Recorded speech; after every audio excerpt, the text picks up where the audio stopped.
Buenas tardes, hermanos, y bienvenidos a este pequeñito y peregrino canal llamado César para Jesucristo.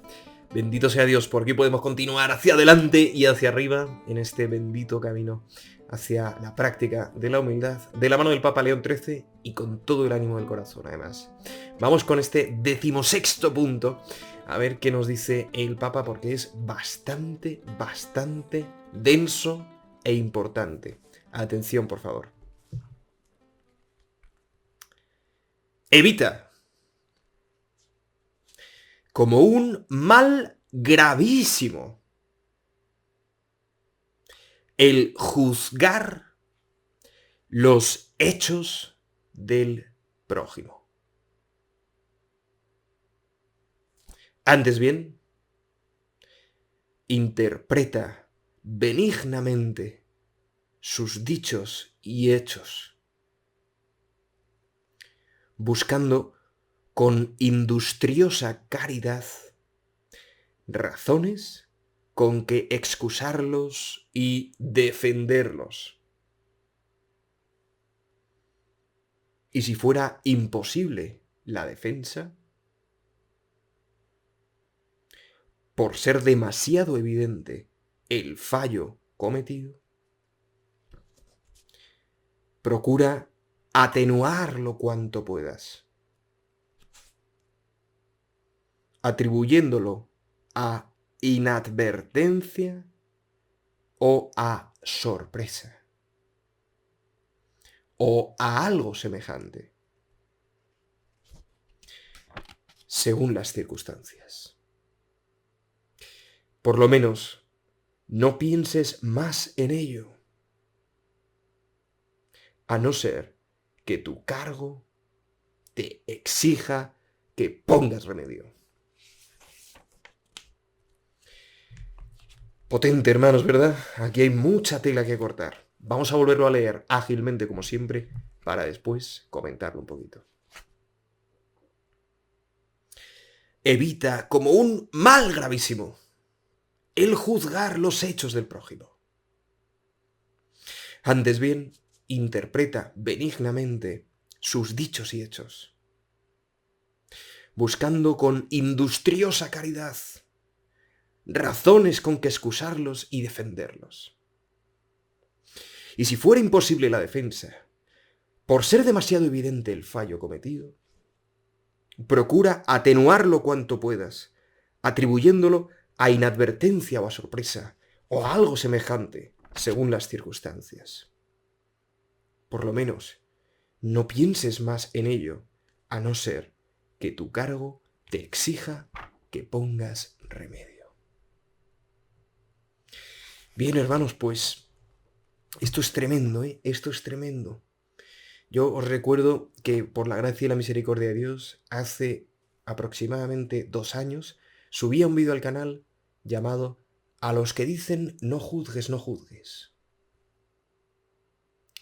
Y en dicho vídeo, por la gracia de Dios, pude investigar y compartir el hecho de que en el Evangelio, escrito en griego, hay 2 verbos diferentes para la palabra juzgar. Uno en relación a condenar, es decir, establecer un juicio conforme a la justicia, y otro en relación a pensar, a razonar, es decir, establecer un juicio conforme a la razón. Uno era crinete en griego y otro anakrinetai. Porque el Santo Evangelio, así como el conjunto de la revelación pública, hay que entenderlo en su totalidad. Y nuestro Señor Jesucristo en Juan 7 nos enseña: juzgad con juicio justo y no conforme a las apariencias. O San Pablo: el hombre espiritual lo juzga todo y no es juzgado por nada. Pues en todo ese contexto hay que entender las palabras de Jesucristo que dicen: no juzguéis y no seréis juzgados. No condenéis y no seréis condenados. En ese sentido, en el sentido de condenar a alguien, lo dice. Servidor entiende este punto número 16, que evitemos como un mal gravísimo el condenar los hechos del prójimo. Condenar. Aunque Santo Tomás de Aquino, cuando elabora toda la doctrina moral acerca de este punto, en relación a los cristianos que ejercitan la profesión de juez, pues enseña, ilustra toda una moral que se puede ejercitar, ¿no? Y de cómo, por ejemplo, un juicio injusto, por exceso de misericordia, pues es injusto, ¿no? Pero nosotros no somos jueces en la mayoría, no ejercitamos esa profesión, somos católicos. Y lo que tenemos que evitar como un mal gravísimo es condenar a alguien por sus hechos, apartarle de nuestro corazón y apartarle de los demás. Al contrario, cuando alguien hace algo muy malo o nos hace algo muy malo a nosotros, lo que hay que procurar siempre, pues es lo que dice el Papa León XIII, excusarle, tratar de atenuar lo que ha hecho. Porque he ahí el amor, he ahí la verdad.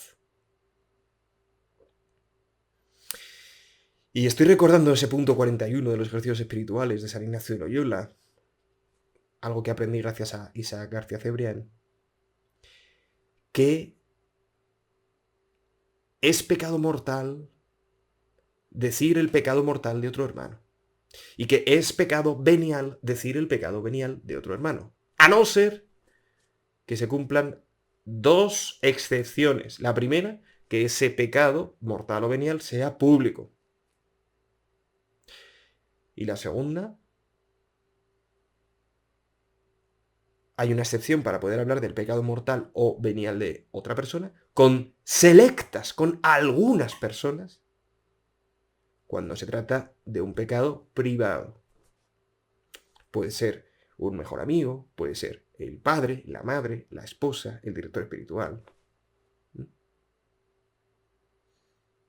Es decir, cuando es un pecado público, pues hay que públicamente decirlo para advertir a otros y animar a la persona a corregirse.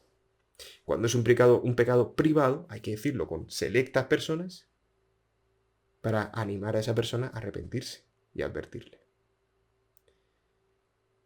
Pero no depende de nosotros que una persona cambie. Depende de nosotros que una persona se dé por enterada. Pero nosotros no podemos violar, no podemos abusar de una persona de un modo espiritual para que esa persona se corrija. Por eso al final el Papa León XIII nos dice, por lo menos, no pienses más en ello, a no ser que tu cargo te lo exija.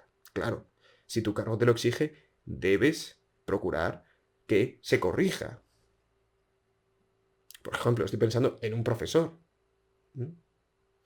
Pero es que, con respecto a sus alumnos, ¿no? Debe procurar que el alumno se corrija en lo que está haciendo erróneamente. Pero estoy pensando también, por ejemplo, en un obispo.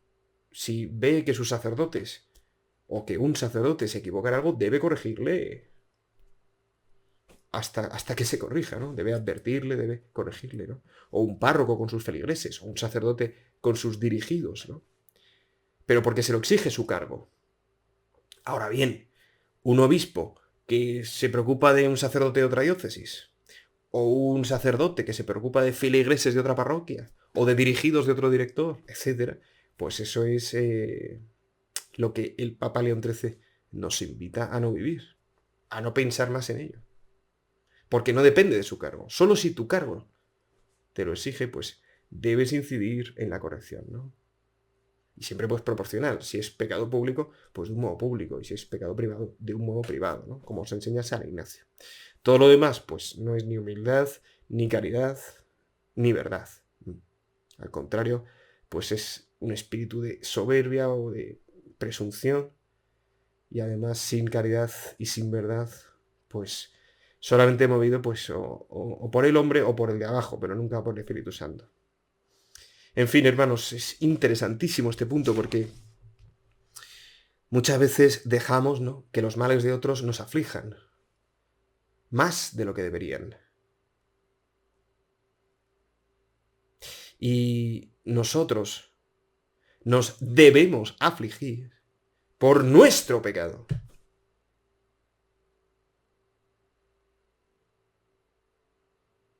Es un deber afligirse por el propio pecado.